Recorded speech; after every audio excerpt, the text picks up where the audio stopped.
Ana ou mon ami Imen parti, on a fait le même parcours. INSA ou بعد ULT. بعد كان كل واحدة فينا أنا مشيت عملت des formations en entrepreneuriat, خدمت avec un cabinet de conseil à l'export et un master en France en nutrition humaine. Par un besoin interne et propre, on ne trouve pas de la bonne nourriture. On ne pense pas d'avoir plus de fibres dans la nourriture. On ne pense pas avoir un produit sans gluten. Donc pourquoi pas, on lance un truc qui est nouveau, ma famille, ou Fitouns. Donc on a commencé par une période de recherche et développement.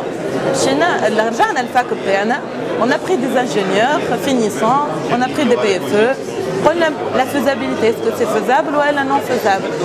Avec nos profs, et donc on a fait des recettes, c'est faisable.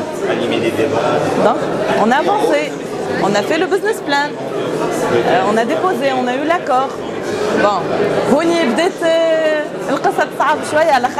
avec les banques, surtout la BPME, c'est pas évident du tout. Il y a un parcours qui est lent, 2 ans pour débloquer un crédit.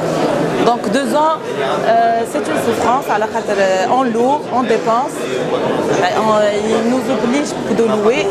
Donc il faut avoir vraiment du courage pour se lancer. Pour le produit, Badjika, voilà, on a recruté des pâtissiers.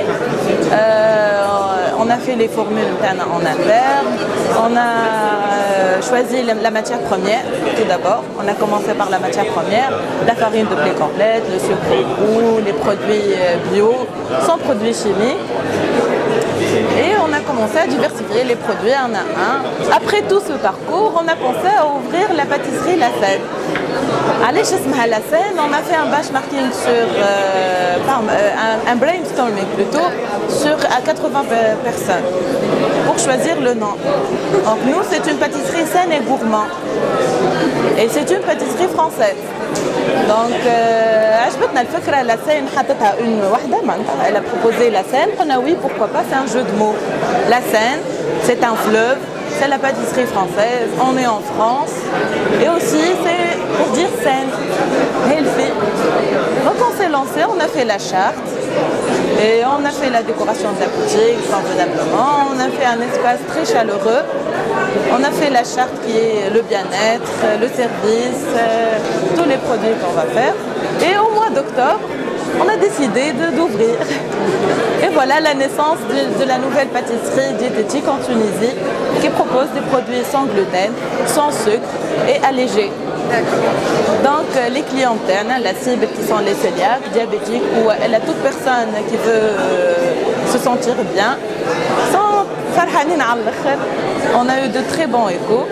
Voilà, tout d'abord, avant de louer, avant de s'investir, le business plan, avant d'avoir déjà, il ne faut pas y aller à la PME. C'est un concept, vraiment c'est une fausse route, ça prend beaucoup de temps. C'est le premier conseil. Le deuxième conseil, choisir son partenaire. Il ne faut pas travailler seul.